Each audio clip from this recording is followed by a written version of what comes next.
जीवनाकडे पाहण्याची नवीन दृष्टी या ग्रंथातील सद्गुरू श्री वामनराव पै यांचे विचार.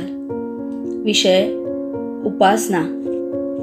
उपासनेच्या नावाखाली जी विविध प्रकारची कर्मकांडे करण्यात येतात ती कर्मकांडे खऱ्या अर्थाने उपासना या सदराखाली येतच नाहीत. या सर्व प्रकारच्या कर्मकांडात लौकिकाचे बंड मोठ्या प्रमाणावर असते, परंतु त्यात उपासनेचा गंध मात्र सामान्यपणे असत नाही. बहुतेक सर्व कर्मकांडांचा हेतू सामान्यपणे एकच असतो व तो म्हणजे कर्मकांडांच्या मोबदल्यात ते करणाऱ्यांना काहीतरी लाभ मिळाला पाहिजे. बहुतेक सर्व कर्मकांडात यजमान आणि पुजारी यांचा दृष्टिकोन आर्थिक लाभ किंवा अन्य प्रकारचे लाभ प्राप्त व्हावे असा असतो, म्हणून याला उपासना म्हणता येणार नाही. वास्तविक उपासनेच्या खऱ्या प्रकारात कसल्याही तथाकथित कर्मकांडांची गरजच नसते.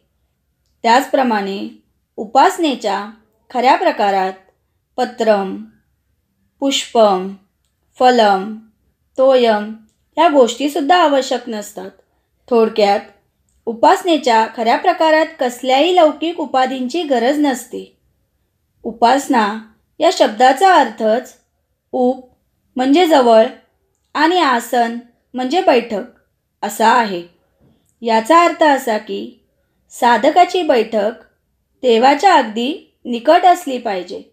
देव आपल्या हृदयात असल्यामुळे प्रत्यक्षात तो आपल्या अगदी निकटच आहे.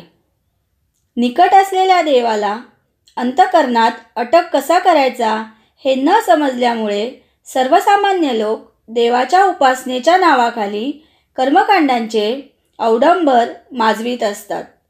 भक्तिभावाने देवाचे जर अनन्य स्मरण केले तर देव स्वतःहून भक्ताकडून अटक करून घेतो. म्हणून तुकाराम महाराज म्हणतात, एक धरिला चित्ती आम्ही रखुमाईचा पती.